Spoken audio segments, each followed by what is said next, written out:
Oi, pessoal, eu sou a Bruna Seron, do primeiro semestre de Comércio Exterior. Oi, pessoal, meu nome é Thaís Fontanella, também sou do primeiro semestre do curso de Comércio Exterior, e o nosso artigo fala sobre a pobreza. Na verdade, é uma denúncia sobre o silêncio da sociedade brasileira frente à pobreza, uma percepção da literatura para a realidade em que vivemos. A ideia surgiu a partir dos diversos debates sobre a história brasileira que tivemos em aula, e com base também no atual cenário político, econômico e social. E assim decidimos estudar esse tema com a perspectiva histórica de quem nunca teve voz, que seriam, neste caso, a voz dos pobres. A partir da definição do tema, que é apresentar uma sociedade omissa, foi então que nos perguntamos se é possível verificar, através da literatura brasileira, já que iríamos trazer isso no tema, se a sociedade historicamente ganhou hábitos que influenciam na omissão de atitudes ao combate à pobreza, sendo essa a nossa questão problema. O trabalho tem como principal objetivo analisar que existe uma possível omissão da sociedade brasileira frente à pobreza, e com objetivos específicos traz a conceituação da pobreza, a contextualização histórica, as diferentes características da pobreza de cada região do Brasil e, por fim, uma análise do pensamento implantado socialmente no pobre. Como metodologia para obtermos os resultados do artigo, utilizamos perguntas quantitativas em uma pesquisa para avaliar o pensamento da pessoa conforme a situação em que ela se encontrava. Utilizamos também uma análise de livros clássicos brasileiros que explicam como é o cotidiano, a forma de agir e de pensar e as características da região, além de uma análise de artigos que continham releitura de clássicos brasileiros. Bom, partindo agora para o referencial teórico da pesquisa, antes de tudo, precisamos compreender o que é pobreza, ou melhor, quais são as concepções mais conhecidas do que significa pobreza. Temos três teorias que explicam este significado, sendo o primeiro a tese de Wang-Fui. Ela explica que a pobreza ela funciona como algo absoluto, que seria uma pessoa que não tem nada, que é miserável, que ela não consegue ter o mínimo para sobreviver. A segunda tese é a ideia de Peter Townsend.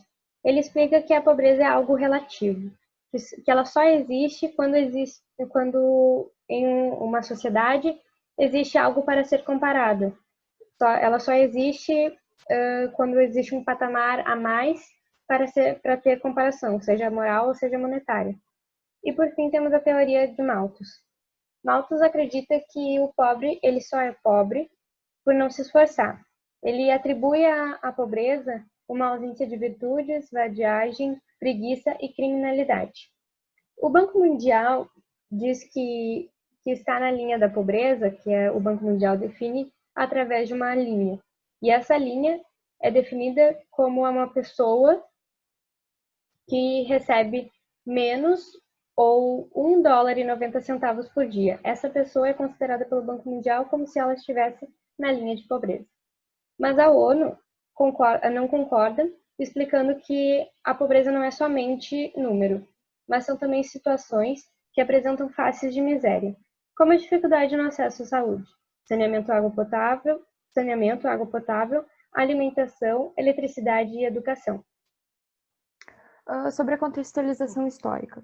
Ao falarmos sobre a pobreza histórico-social brasileira nos dias de hoje, pode parecer que ela sempre esteve presente dentro do país. Então, visando criar uma concepção mais clara e bem estruturada, começaremos a discorrer sobre a pobreza a partir da Primeira República no Brasil, que data com o final da escravidão nos anos de 1988 e 1989. Cronologicamente, o estudo abordou a pobreza encabeçando o poder executivo de diferentes períodos, da República, posteriormente de Vargas, em sequência de Jango, dos militares e, por fim, do Lula. Inicialmente, o primeiro ponto colocado em pauta no período da República ainda seria a detenção de terra no Brasil, que era basicamente inviável para pessoas de classes menos favorecidas, como, por exemplo, os negros recém-libertos, pois as leis de terra elas traziam uma garantia para brancos, ricos e já possuidores de terra estabelecerem os limites dos seus domínios, abarcando consequências como expulsão, prisão e multas para invasores de propriedades públicas e ou privadas, criando uma estigmatização que perdura até hoje, que é a pobreza tem cor. Infelizmente, o problema ele continua, por não existirem políticas de proteção para a população mais pobre durante um bom período da história nacional. Uma situação que começa a mudar, felizmente, a partir dos anos de 1930, com o governo de Getúlio Vargas, onde as questões sociais voltam a aparecer com mais força no cenário político e mudanças voltadas para a população trabalhadora e urbana do período, como o salário mínimo, conseguem ser estabelecidas e mantidas até os dias atuais. Ao falarmos sobre o Jango, que vem em sequência, logo fazemos uma associação com as reformas de base, reformas essas que se deram em diversas áreas em prol do desenvolvimento social e do desenvolvimento econômico. Elas compreendiam desde uma reforma eleitoral até uma reforma agrária, que é um ponto extremamente importante, que é onde inicia um olhar mais cuidadoso para o campo, para o poder econômico vindo dele e para as pessoas que lá moravam. Infelizmente, o Jango ele não consegue dar sequência em muitas das suas propostas, porque em 1964 os militares brasileiros dão um golpe de Estado e acabam tomando o poder. Eles ainda têm um olhar para o campo com a Revolução Verde, mas infelizmente eles acabam apenas acentuando as rivalidades de pequenos e grandes produtores, assim como também acabam favorecendo a relação da indústria com o campo, de forma a reduzir ainda mais as oportunidades dos pequenos agricultores. E por fim, mas não menos importante, com a chegada de Lula ao poder em 2003, programas voltados para a população mais pobre, eles voltam a ser amplamente discutidos no cenário político, como, por exemplo, o projeto de Fome Zero e da Bolsa Família, que foram importantes instrumentos para evitar e tirar as famílias de uma situação de extrema pobreza.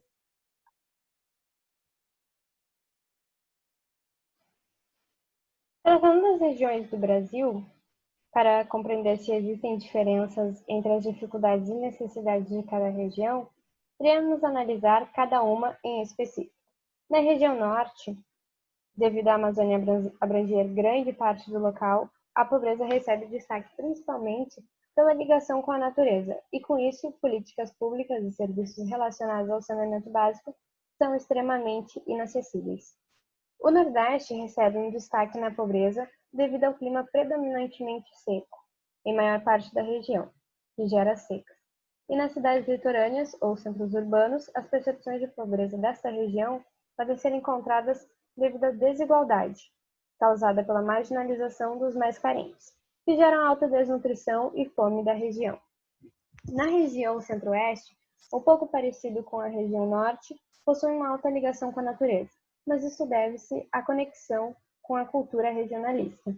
A população possui esse laço a ponto de chegar a uma dependência, como retratado na literatura, gerando uma realidade de isolamento onde vivem em situação insalubre, sem acesso à educação e à alimentação.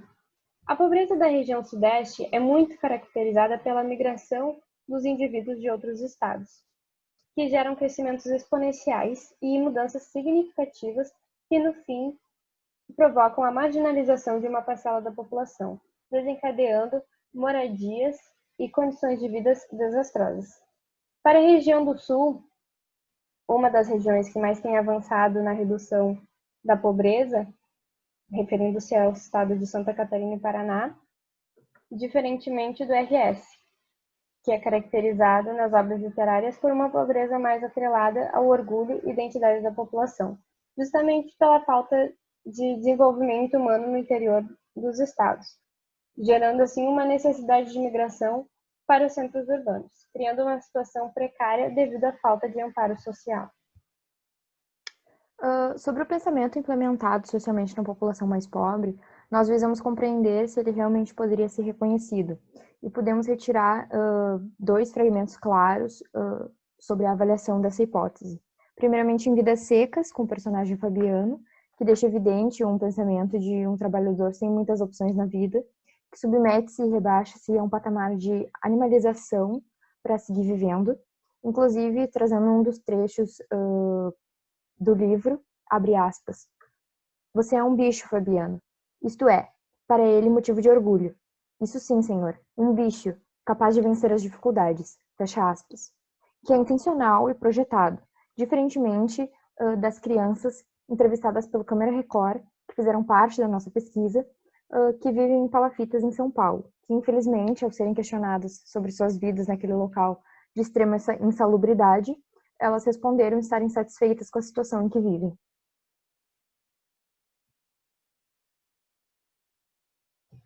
Para encontrar os resultados, realizamos uma pesquisa, onde conseguimos encontrar que a pobreza ela é tão distorcida na sociedade brasileira que mesmo pessoas que já passaram fome afirmaram na pesquisa entender o pobre de maneira semelhante a Malthus, ou seja, uma pessoa vagal. Também ficou claro que de região para região existe uma pobreza diferente, sendo desde problemas de acesso a necessidades básicas até o desenvolvimento humano. Também ficou claro que conseguimos encontrar um fato interessante. Mesmo as pessoas que já passaram por fome continuam utilizando uma teoria que, de certa forma, menospreza a pessoa em situação de pobreza. E, em suma, após entendermos a fundo cada objetivo específico proposto nesse artigo, concluímos que a omissão é sim uma realidade na sociedade brasileira. E a imagem do pobre, com o passar dos anos, ela se tornou algo cultural e corriqueiro, que apesar do olhar divergir de região para região, possuindo suas próprias peculiaridades, ainda assim como um todo, acaba dificultando o processo de diminuição da desigualdade. É isso, pessoal. Boa noite. Muito Então, tá. obrigada. Muito obrigada